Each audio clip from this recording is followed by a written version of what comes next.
বন্ধুরা নমস্কার, welcome back to my channel. আজকের বিষয় বাংলার কলেজে অসামাজিক কার্যকলাপ, শিক্ষা ব্যবস্থার অবক্ষয় ও সংস্কারের দাবি। বন্ধুরা, আজকের যে টপিকটা, এই টপিকটা রাজ্য এবং দেশ জুড়ে খুব বেশি প্রচারের মধ্যে এসে গেছে আর খুব সেন্সিটিভ টপিক। তো যেমন ধরুন, এক হাঁড়ি ভাত রান্না করার সময় একটা উপরের ভাত টিপলেই পুরো হাঁড়ির সিচুয়েশনটা, ভাতের সিচুয়েশনটা আপনারা বুঝতে পারেন। এখানে কিন্তু এই একটা কলেজ যেটা আপনারা খবরের দিক দেখছেন আজকের, এটা কিন্তু পুরো রাজ্যের একই অবস্থা। এটা নতুন করে বলার কিছু নেই।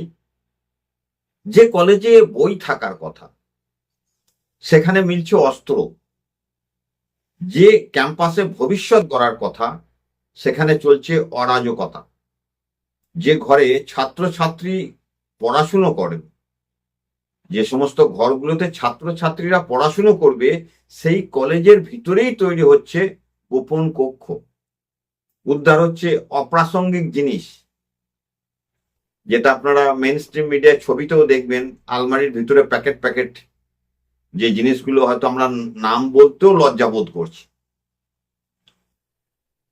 এটাই কি বাংলার শিক্ষা ব্যবস্থা? এটাই কি সেই বাংলা যাকে একদিন বলা হতো ভারতের শিক্ষা ও সংস্কৃতির রাজধানী? আমরা কি সেই বাংলার গর্ব করে বলতে পারি বাঙালি হয়ে? এই প্রসঙ্গে একজনের কথা না বললেই নয়, যিনি এখন মেইন স্ট্রিম মিডিয়া থেকে রাজনীতিতে চলে এসছে। বাংলায় হচ্ছেটা কি? চোখে চোখ রেখে বুক চিতিয়ে প্রশ্ন করব, এ বাংলায় হচ্ছেটা কি?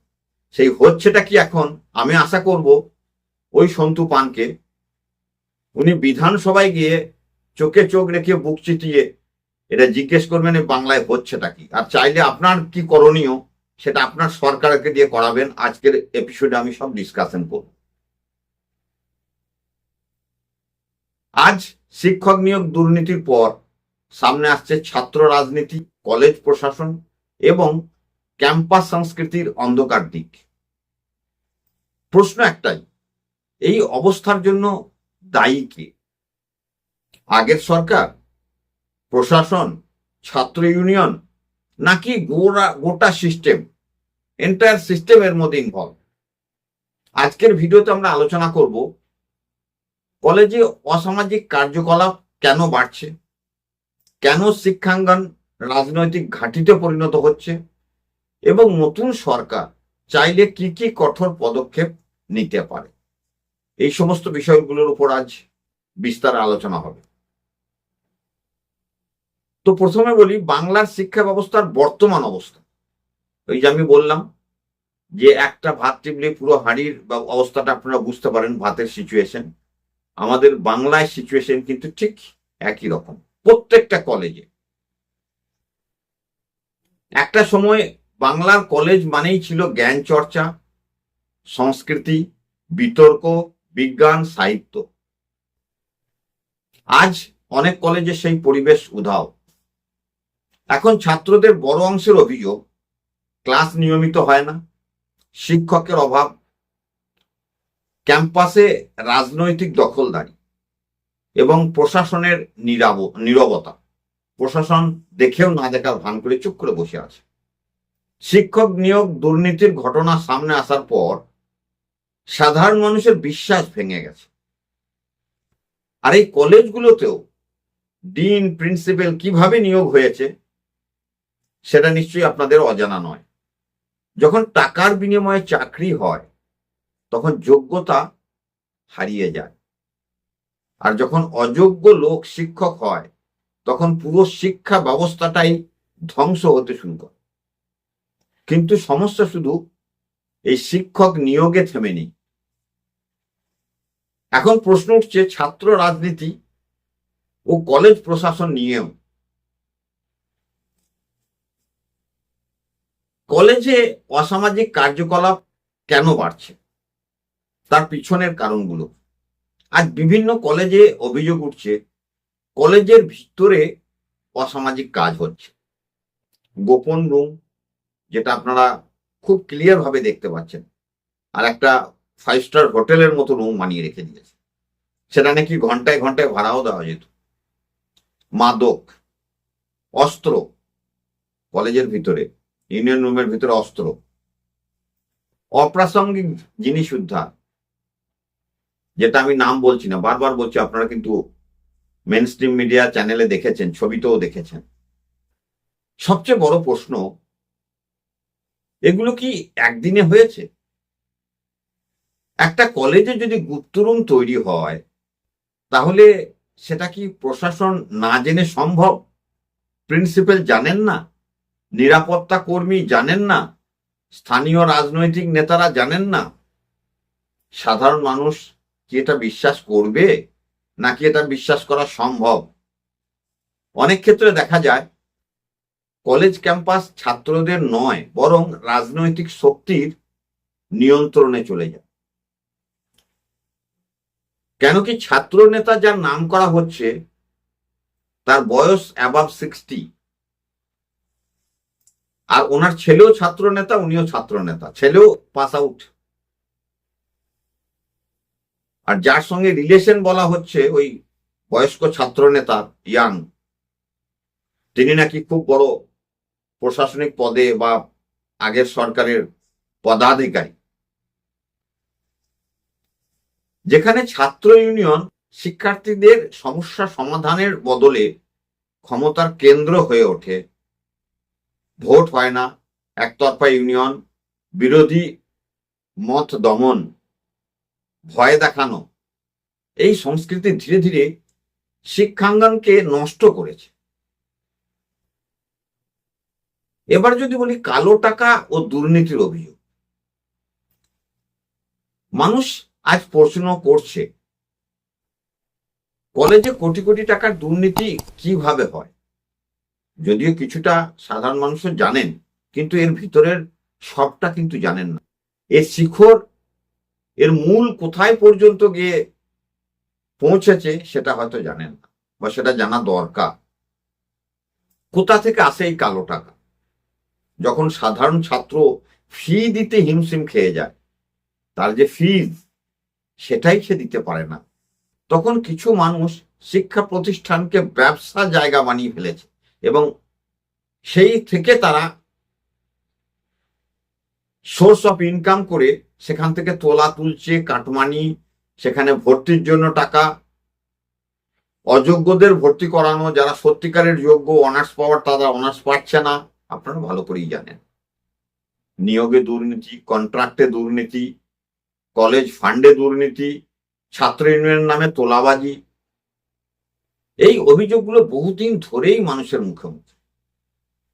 সোশ্যাল মিডিয়ায় মানুষ আজ ব্যঙ্গ করে অনেক কিছু বলছে, যে কত কালো টাকা হলে, কত কালো টাকা থাকলে সেটা রেখেও ভুলে যাওয়া যায় রুইকে খেতে দেওয়ার জন্য ব্যবহার। এটা বাস্তবটা বুঝুন তো। আর এই ধরনের মন্তব্য মানুষের ক্ষোভের প্রতিফলন। ছাত্র রাজনীতি বনাম ছাত্র স্বার্থ। ছাত্র রাজনীতি খারাপ নয়, ছাত্র রাজনীতি ভবিষ্যতে দেশের পক্ষে বা নেক্সট প্রজন্মের পক্ষে খারাপ নয়। ইতিহাস বলছে ছাত্র আন্দোলন সমাজ পরিবর্তনে বড় ভূমিকা নিয়েছে। কিন্তু সমস্যা শুরু হয় তখন যখন ছাত্র রাজনীতি শিক্ষার বদলে দখলদারির রাজনীতিতে পরিণত হয়। আজ বহু কলেজে অভিযোগ, ছাত্র সংসদে ভোট হয় না নিয়মিত। একই গোষ্ঠী বছরের পর বছর ক্ষমতা দখল করে বসে থাকে, ফলে গণতন্ত্র হারিয়ে যায়। একজন সাধারণ ছাত্র যদি নিজের মত প্রকাশ করতে না পারে, তাহলে সেটা শিক্ষা প্রতিষ্ঠান নয়, সেটা ভয়ের পরিবেশ, যেখানে বইয়ের বদলে বন্দুকের আলোচনা হয়, সেখানে ভবিষ্যৎ ধ্বংস হবেই। এবার আসি আগের সরকারের ভূমিকা নিয়ে প্রশ্ন। তাহলে আগের সরকার কোথায় কোথায় ফেলিওর ছিল, আর যার জন্য আজকে মানুষ সেই সরকারকে পাল্টে নতুন সরকার আনতে বাধ্য হয়েছে। অনেক মানুষ মনে করেন বিগত কয়েক বছরে কলেজগুলোর উপর রাজনৈতিক নিয়ন্ত্রণ অত্যন্ত বেড়েছে। শিক্ষার চেয়ে দলীয় প্রভাব বেশি গুরুত্বপূর্ণ হয়ে উঠেছে। অভিযোগ হলো প্রশাসনের অন্যায় দেখেও চুপ করে থেকেছে। প্রশাসনের ম্যাক্সিমাম লোক, অনেকেই অন্যায় দেখে চুপ করে থেকেছেন, চোখ বন্ধ করে থেকেছেন, সেই গান্ধীজির 3টে বান্দরের মতো। একজনের কান বন্ধ, একজনের চোখ বন্ধ, একজনের মুখ বন্ধ। কারণ রাজনৈতিক ছত্রছায়া ছিল। যদি কোনো কলেজে বছরের পর বছর অরাজকতা চলে, তাহলে সেটা শুধু ছাত্রদের দোষ নয়, সিস্টেমের ব্যর্থতা। এন্টায়ার সিস্টেম এর মধ্যে ইনভলভ। একটা প্রশ্ন সাধারণ মানুষ করছে, যখন এত অভিযোগ উঠেছিল তখন ব্যবস্থা নেওয়া হলো না কেন? আগের সরকার কেন ব্যবস্থা নেয়? তার মানে এই যে channel, cut money channel, syndicate channel, এর রুট একদম টপ লেভেল পর্যন্ত ছিল, যার জন্য ব্যবস্থা নেওয়া হয়নি। আপনার কি মত? এবার আসি নতুন সরকার কি করতে পারে। এখন মানুষ পরিবর্তন চায়, আর সেই পরিবর্তনে আশায় মানুষ কিন্তু নতুন সরকারকে নিয়ে এসেছে। এটা নতুন সরকারকে বুঝতে হবে। প্রত্যেকটা নেতা, প্রত্যেকটা মন্ত্রী এই জিনিসগুলোকে কিন্তু মানুষের যে সেন্টিমেন্ট, সেটার ভিতরে ঢুকতে হবে। কিন্তু শুধু মুখ বদলালেই হবে না, সিস্টেমটাকে বদলাতে হবে। সম্ভাব্য পদক্ষেপ কি কি? নতুন সরকার কি কি পদক্ষেপ নিতে পারে?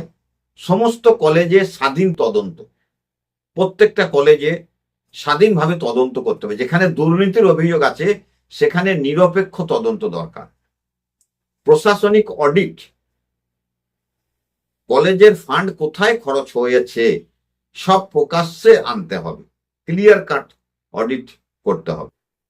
বেআইনি কার্যকলাপে জড়িতদের বিরুদ্ধে কড়া ব্যবস্থা। যারা বেআইনি কার্যকলাপের মধ্যে কোথাও না কোথাও ইনভলভ, স্ট্রিক্টলি আইন নিয়ে এসে তাদের বিরুদ্ধে ব্যবস্থা নিতে হবে।